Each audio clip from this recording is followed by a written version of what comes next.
कावेरी जी के पति का देहांत हुए काफ़ी वक्त हो गया था। कावेरी जी की 3 बेटियां थीं, ईशा, मोहिनी और सुहाना। तीनों ही काफ़ी होशियार और नौकरी करने वाली थी। लेकिन उन तीनों से कावेरी जी इतना प्यार करती थी कि उनकी शादी की उम्र होने पर भी उन्हें पराए घर भेजने का उनका मन ही नहीं हुआ। अरे तुम तीनों मेरे कलेजे का टुकड़ा हो। जब भी तुम्हारी शादी के बारे में सोचती हूँ ना, बड़ा डर लगता है। सही कहती हो मम्मी, हम भी आपसे बहुत प्यार करते हैं। हाँ, मम्मी पापा की जाने के बाद अब बिल्कुल अकेली हो गई हैं। और मम्मी, अगर हम तीनों शादी करके चले गए तो आपका ख्याल कौन रखेगा? लेकिन अपनी खुशी की वजह से मैं तुम तीनों को बिना शादी के भी तो नहीं देख सकती ना बेटा। समाज के हिसाब से देखे तो यह भी गलत होगा और मैं ऐसा कुछ नहीं चाहती। लेकिन तुम तीनों से दूर होने के बारे में सोचती हूँ तो अजीब सा लगता है। लेकिन मम्मी, हम आपको इस तरह अकेला छोड़कर नहीं जा सकते। एक काम करते हैं मम्मी, शादी के बाद ना आप मेरे साथ मेरे ससुराल में चलना और मेरे साथ ही रहना। अच्छा, और तेरी सास मुझे रहने देगी तेरे ससुराल में? अरे बेटा, वहाँ ऐसा नहीं होता। बेटी की माँ कभी अपनी बेटी के ससुराल जाकर नहीं रह सकती। एक काम करते हैं माँ, आप ईशा और सुहानी की शादी कर दीजिए और मैं हमेशा आपका बेटा बनकर आपके साथ ही रहूंगी। मुझे नहीं करनी शादी। अरे मेरी बेटियाँ मुझसे कितना प्यार करती है, मेरी वजह से अपनी पूरी जिंदगी दांव पर लगाने को तैयार है। लेकिन मैंने ना इससे भी एक अच्छा उपाय सोचा है। क्या मम्मी? अगर आपके पास कोई सोल्यूशन है तो फिर क्यों परेशान हो आप? बताइए, क्या करना चाहती हैं आप? मैंने सोचा है कि अखबार में इश्तिहार देकर तुम तीनों के लिए 3 घर जमाई दामाद ढूंढ लूंगी। वैसे भी नौकरी तो तुम तीनों अच्छे से कर लेती हो, कमा भी अच्छा खासा लेती हो। कोई भी लड़का तैयार हो जाएगा तुमसे शादी करने के लिए। अरे मम्मी, ये हुई ना बात। इससे हमें आपसे दूर भी नहीं जाना पड़ेगा और आपको अकेला भी नहीं रहना पड़ेगा। हाँ मम्मी, ये बहुत अच्छा तरीका है। मैं तो कहती हूँ आज ही अखबार में ऐड निकलवा देते हैं। बिल्कुल, आज ऑफिस जाते वक्त मैं ये काम कर दूंगी। और कुछ ही दिनों के बाद कावेरी जी को 3 घर जमाई दामाद विवेक, सुमित और अविनाश मिल जाते हैं और वो उन तीनों लड़कों से अपनी तीनों बेटियों की शादी करवा देती है। शादी के कुछ दिन के बाद, अरे अब शादी हो गई, छुट्टियां खत्म, तुम तीनों जाकर नौकरी करो, कुछ काम करो। अरे मम्मी जी, कमाल करती हैं आप। अब घर जमाई इसलिए थोड़ी ना बनाए कि हम बाहर जाकर नौकरी करें। मम्मी जी, मेरा तो घर जमाई बनने का मकसद ही यही था कि कमाने वाली बीवी मिल जाए। बाहर जाकर काम करने से तो मेरा दिल घबराता है। घर का कोई काम है तो बता दीजिए मुझे। अगर ऐसी बात है तो शाम का खाना बनाओ। मेरी बेटियां नौकरी से थकी हारी आती है, अब नौकरी नहीं कर सकते तो कोई बात नहीं, घर का काम करो तुम लोग। मैं तो घर का काम करने में बहुत खुश हूँ। बस ये बाहर धूप में निकलना, रास्ते में जाना, नौकरी करना, ये सब मुझसे नहीं होता। बिल्कुल ठीक कह रहा है सुमित। अरे गर्मी में, बारिश में, सर्दी में घर से निकल कर जाना और उधर बॉस की चिक चिक सुनना, इससे बढ़िया तो ये है कि मैं घर में झाड़ू पोछा कर लूँ। ठीक है, फिर तुम झाड़ू पोछा करना। अविनाश शाम का खाना बनाएगा और विवेक तुम सुबह का नाश्ता और खाना बनाओगे। मेरे तीनों दामाद घर संभालेंगे और बेटियां नौकरी करेंगी। अगले दिन सुबह के वक्त, मम्मी मुझे ऑफिस के लिए देर हो रही है, नाश्ता चाहिए। अरे उस विवेक से कहा तो था कि सुबह का नाश्ता उसे उठकर बनाना है। अभी जाकर देखती हूँ क्या कर रहा है विवेक। अभी तक सोया हुआ है क्या? सुबह के 10 बज गए हैं। सोने दीजिए ना मम्मी जी, क्या हमेशा हिटलर की तरह हाथ में डंडा लेकर खड़ी रहती हैं। मैंने कहा सीधे उठकर खड़े हो जाओ और जाकर नाश्ता बनाओ। लेकिन मम्मी जी, बिस्तर में से निकलते ही कोई नाश्ता कैसे बनाएगा? 2 मिनट, वॉशरूम जाकर आता हूँ। बिल्कुल नहीं, सीधे रसोई में पहुँचो, मेरी बेटी को ऑफिस जाने में देर हो रही है। कुछ देर के बाद, हे भगवान, दोपहर के 12 बजे हैं लेकिन घर इतना गंदा पड़ा है। सुमित से कहा था मैंने समय पर झाड़ू पोछा कर देना। सुमित, कहाँ हो तुम? क्या हुआ मम्मी जी? सुबह की चाय तो पीने दीजिए। आप ही याद करती हैं, चिल्लाती रहती है। ये सुबह की चाय है या दोपहर की चाय? अगर तुम 12 बजे उठकर सुबह की चाय पियोगे तो क्या शाम का खाना रात के 3 बजे खाओगे? मम्मी जी चिल्लाइए मत, बताइए बात क्या है। अरे 12 बज चुके हैं, अभी तक झाड़ू पोछा नहीं हुआ, घर में देखो कितनी गंदगी है। अच्छा, तो आप इसलिए परेशान हैं। ओ क्या है ना मम्मी जी, आज मेरे हाथ में दर्द हो रहा है। रात को उल्टी करवट से सो गया था, हाथ हिलाया भी नहीं जा रहा। कौन से हाथ में दर्द है दामाद जी? इस सीधे हाथ में मम्मी जी, हाथ हिल भी नहीं रहा है। विवेक, सुन लिया तुमने?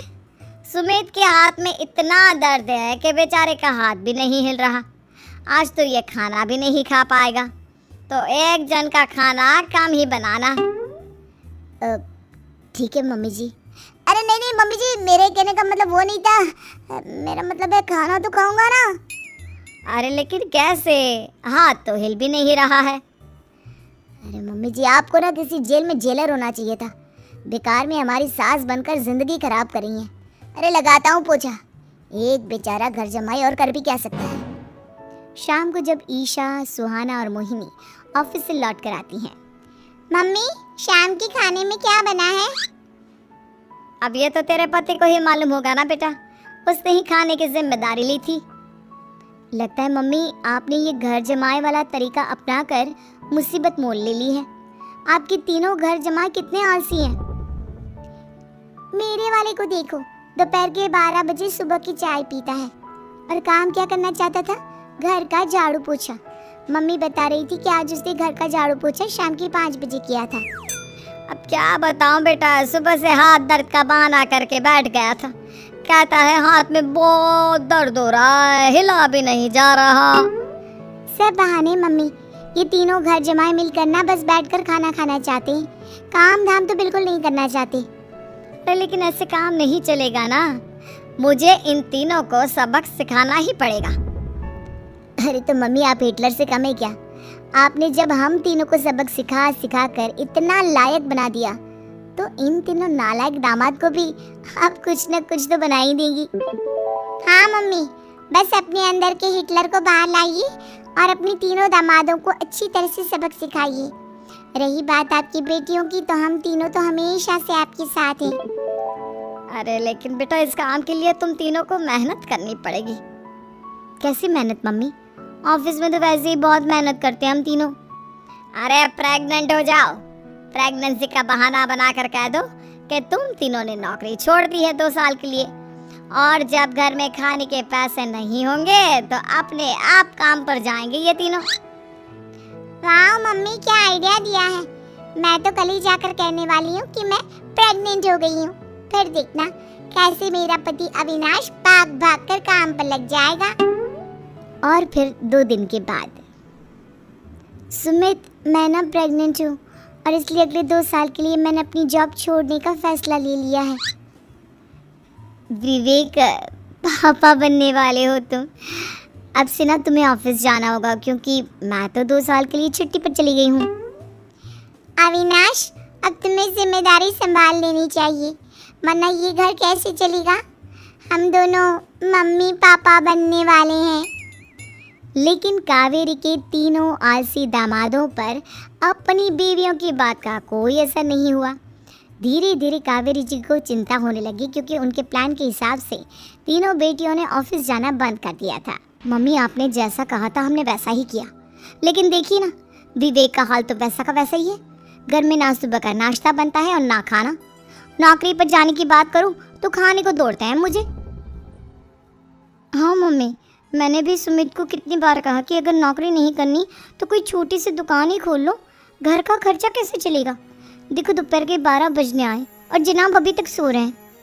हाँ मम्मी, ईशा और सुहाना ठीक कहती हैं, अविनाश का भी यही हाल है। जब मैंने अपनी प्रेगनेंसी के बारे में कहा तो मुझसे कहने लगा, अरे दूसरी लड़कियां तो 9-9 महीने तक नौकरी करती है, बस डिलीवरी के टाइम छुट्टी लेती है। मोहिनी तुम भी नौकरी करो। अब मुझे कहाँ नौकरी मिलेगी। मम्मी बताओ अब मैं क्या करूँ। हे भगवान, क्या सोचकर घर जमाई दामाद लाई थी मैं कि मेरी बेटियां मेरे पास रहेंगी और खुश रहेंगी। लेकिन इन आलसी दामादों ने तो हमारी ज़िंदगी को भी प्रॉब्लम में डाल दिया है। मैं तो कहती हूँ मम्मी, हम लोग वापस अपनी जॉब पर जाना शुरू कर देते हैं। बता देते हैं इन लोगों को कि हमने प्रेगनेंसी का बहाना किया है। नहीं नहीं बेटा, ऐसी गलती भी मत करना। अगर तुमने ऐसा किया तो इन तीनों की आदत और ख़राब हो जाएगी। अरे आज नहीं तो कल कभी तो तुम प्रेग्नेंट होगी, तब वापस यही प्रॉब्लम आएगी। तब क्या करोगी तुम तीनों? हाँ मम्मी, आपकी बात तो बिल्कुल सही है। इन लोगों को तो सुधारना ही पड़ेगा। लेकिन कैसे? अपने बच्चों के आने की खबर सुनकर भी इन लोगों पर कोई असर नहीं हो रहा। पैसे कमाने के लिए घर से बाहर निकलना ही नहीं चाहते ये तीनों। अब मेरे दिमाग में एक प्लान आया है। तुम तीनों चिंता मत करो, उन तीनों को बुलाओ, फिर मैं बात करती हूँ। थोड़ी देर बाद कावेरी जी अपने तीनों दामादों को सामने बुलाकर अपनी बात कहना शुरू करती हैं। अविनाश, सुमित और विवेक, देखो बेटा, मैं ना तुम तीनों से बड़ा प्यार करती हूँ, इसीलिए तो तुम्हें घर जमाई बना कर रखा है मैंने। अरे मम्मी जी, सीधे सीधे कहिए ना, क्या बात है? प्यार तो हम भी आपको बहुत करते हैं। अरे मम्मी जी, आपकी इज्जत भी बहुत करते हैं। अरे भाई, आपके जैसी सास और कमाने वाली बीवी सबको मिलती है क्या? हाँ मम्मी, विवेक और सुमित ठीक कह रहे हैं। आपकी बेटी से शादी करके मेरी तो ज़िंदगी ही अच्छी हो गई है। जानती हूँ मैं, और ये भी जानती हूँ कि तुम तीनों अपनी अपनी बीवियों से बहुत प्यार करते हो। बेटा, बात ऐसी है कि हमारे कुल गुरु ने कहा है कि प्रेग्नेंट होने के बाद मेरी तीनों बेटियाँ शुरू के 4 महीने हमारे गांव में जाकर रहेगी, जहाँ मेरे चाचा जी रहते हैं। अरे लेकिन क्यों मम्मी, गांव में जाकर रहने की क्या ज़रूरत है इन तीनों को? वो क्या है ना बेटा, हमारे परिवार को एक श्राप है। अगर मेरी बेटियों ने यहाँ पर बच्चा पैदा करने की कोशिश की तो उनके बच्चों को कुछ भी हो सकता है। इसलिए अब से लेकर 4 महीने पूरे होने तक इन्हें गांव वाले घर में रहना पड़ेगा। हाँ तो इसमें प्रॉब्लम क्या है मम्मी जी? हम भी वहाँ जाकर रहेंगे, पिकनिक मनाएंगे। अरे भाई बीबी जहाँ, हम भी वहाँ। हाँ यार, आइडिया तो बहुत अच्छा है। शहर की ज़िंदगी में रह रहकर परेशान हो चुके हैं, अब कुछ दिन गांव में बिताएंगे। तुम लोग समझने की कोशिश क्यों नहीं करते? तुम में से कोई भी वहाँ नहीं जा सकता, और मैं यहाँ रहूँगी ना तुम तीनों के साथ। 4 महीने की तो बात है, उसके बाद ये तीनों ही लौट कर आ जाएंगी। ठीक है मम्मी जी, अब हमारे बच्चों का सवाल है तो ये तो करना ही पड़ेगा। कावेरी अपनी तीनों बेटियों को कुछ दिन के लिए घर से बाहर कहीं दूसरे शहर में रहने के लिए भेज देती है। कुछ दिनों के बाद, अरे मम्मी जी, बहुत दिन से पिज्ज़ा नहीं खाया, मंगवाइए ना। क्या बताऊं बेटा, पहले तो बेटियां खर्चा दे देती थी क्योंकि उनकी नौकरी थी, लेकिन अब तो मेरे पास पैसे ही नहीं बचे। थोड़े बहुत पैसे हैं जो बच्चों की डिलीवरी में काम आएंगे।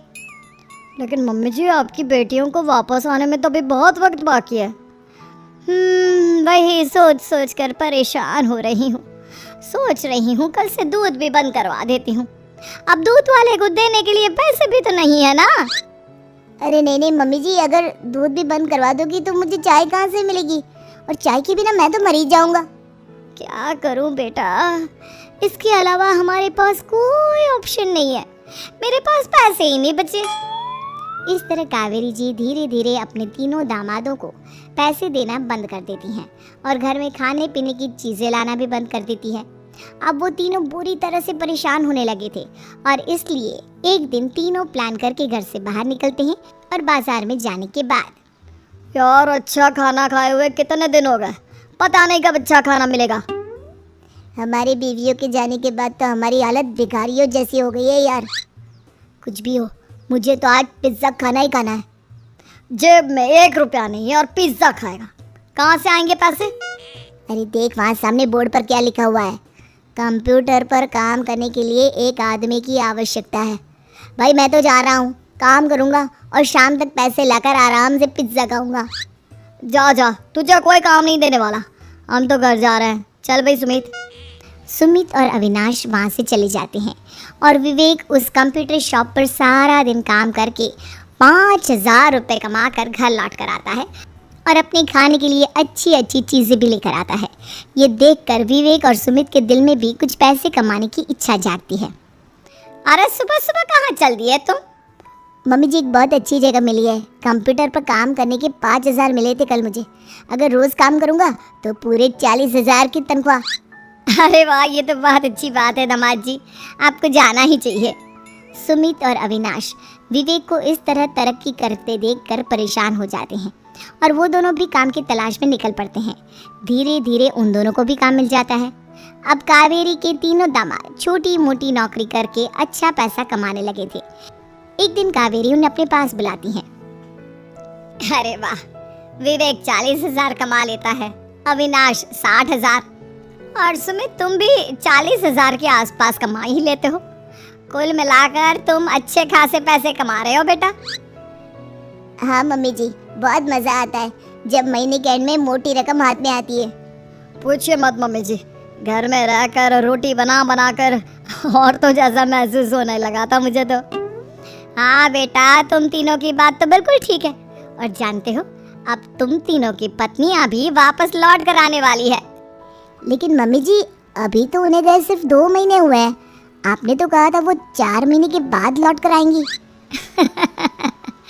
ऐसा कुछ नहीं है बेटा, मैं सिर्फ तुम तीनों को सबक सिखाना चाहती थी कि आदमी घर में बैठकर बीवी की कमाई खाता हुआ अच्छा नहीं लगता। इस दुनिया में हर इंसान को मेहनत करनी चाहिए, काम करना चाहिए, चाहे वो औरत हो या आदमी, ताकि अपने परिवार को संभाल सके। कावेरी की बात सुनकर उन तीनों को अपनी गलती का एहसास होता है और कावेरी उन्हें सच बता देती है कि ईशा, सुहाना और मोहिनी शहर में ही कहीं दूसरी जगह रह रहे थे। शाम के वक्त उन तीनों की पत्नियां लौट कर आ जाती है और कावेरी जी का परिवार एक खुशहाल परिवार की तरह रहने लगता है।